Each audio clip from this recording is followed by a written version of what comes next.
track's probably changed, though, quite a bit. Let's get ready for our first main event of the season in American Flat Track. Gauthier banging bars with Max Whale on the 18. And Janish going to try to use that inside start. He gets past both of them to move into the #1 position. We're off and running. Who's going to make this corner? It looks like Gauthier retakes the lead. Late on the brakes, Gauthier round the outside, back to the lead. He is back in a big way. Hasn't raced in 2 years and immediately grabs the #1 spot. But Janish not messing around, goes from outside to inside. Janish tucking it tight in the last corner, trying to get the drive back up onto the straightaway here. Who's going to take it into turn 1? Janish to the lead. Trying to chase down the 2 leaders. Oh, a huge crash. That is Rispoli, the road racer, who is definitely well adept at flat track as well, but he has gone down hard.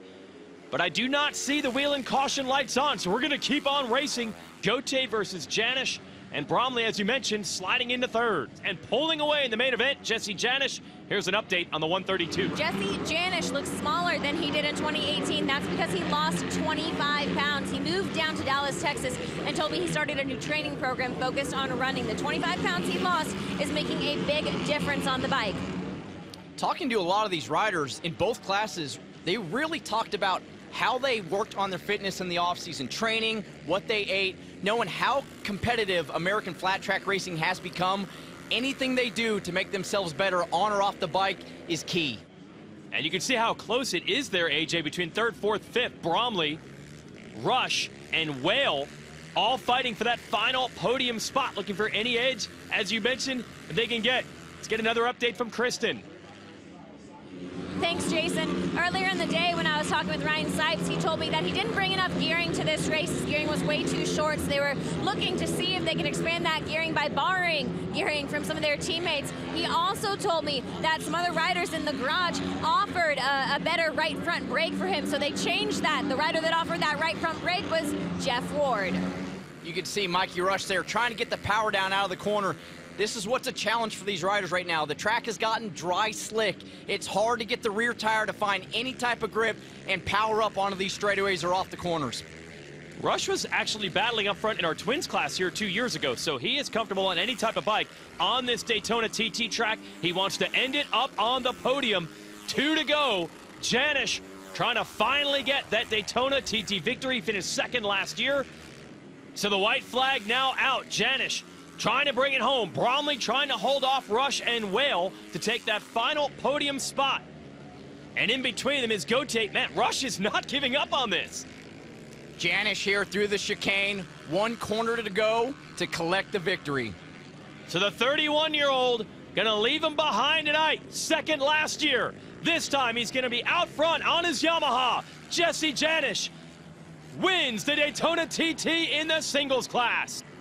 And Dalton Gauthier, welcome back to racing.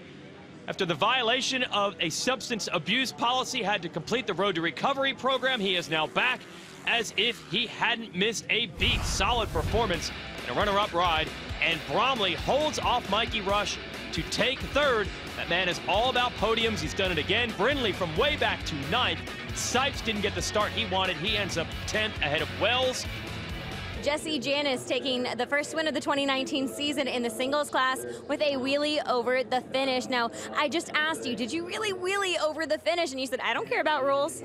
Absolutely. Man, it's not every day you get to win in Daytona, especially amazing stadium, great race.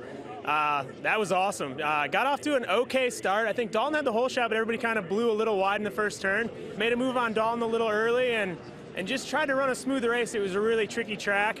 To work so hard, just the roof systems team's been behind me. We've been working so hard this winter, trying to get everything ready. Olin's suspension coming on board.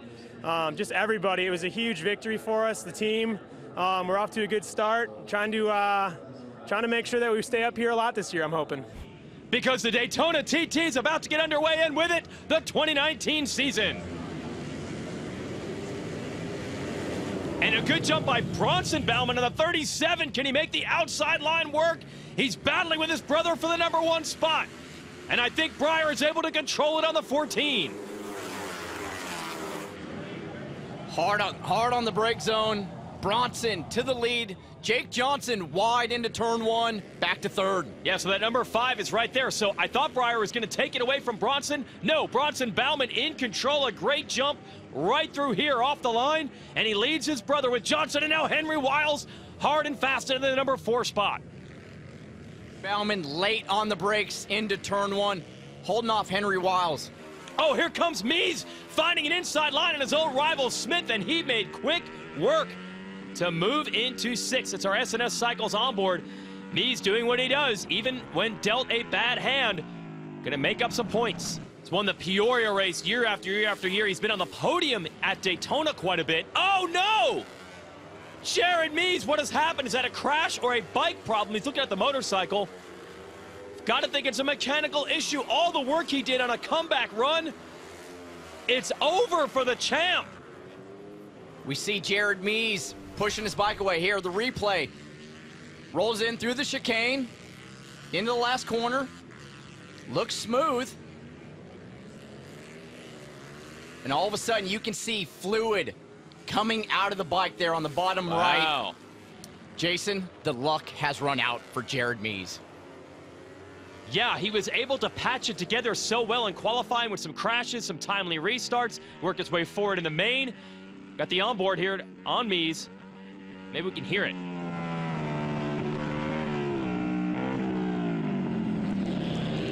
And there you hear it. It just died. Out of power. Defending race winner Jared Mees out with mechanical problems.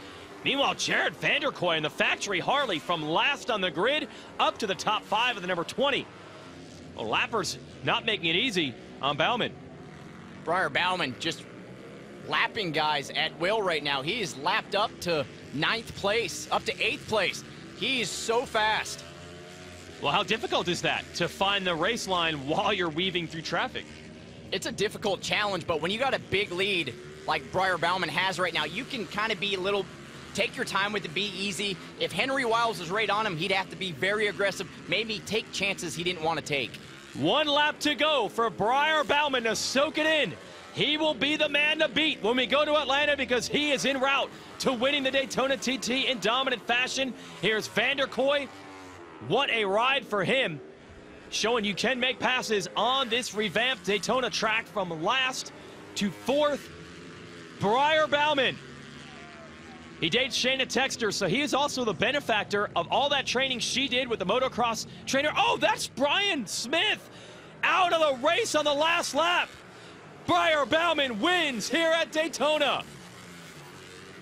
And as I was saying, he got to train with Alden Baker as well since his girlfriend Shayna Texter was down there. They did a lot of work on the TTs, and clearly that has paid off tonight. And kicking off the 2019 season with a win in Daytona. Now, Breyer, you've traditionally been so good at the miles and the half miles and the ovals. Now also the TTs are being added to your resume. Tonight, what about this track kind of falls into your wheelhouse? Like I said earlier, my main goal this offseason was just to become a better motorcycle rider. I think that it really showed tonight too. Thanks to all the boys that came out and motored with me. It pushed me and made me stronger. And yeah, I think just being a better motorcycle rider is what it's about tonight. In the chicane, the bumps started to surface mid-race. What were you able to find there, and how were you able to kind of stay smooth in such a challenging section? Yeah, my Indian motorcycle backed by Progressive was incredible. I mean, my mechanic Dave and Michelle and the whole crew did such a good job on this bike. I mean, it's a dream come true to be a part of the factory, and now to get to ride it and be as good as I'd always dreamed of growing up as a kid. So yeah, all of it goes out to them for building the bike and bringing it and wanting it as bad as I do. I put the work in during the week, and it means more to me than anyone could ever know that they want to win as bad as I do.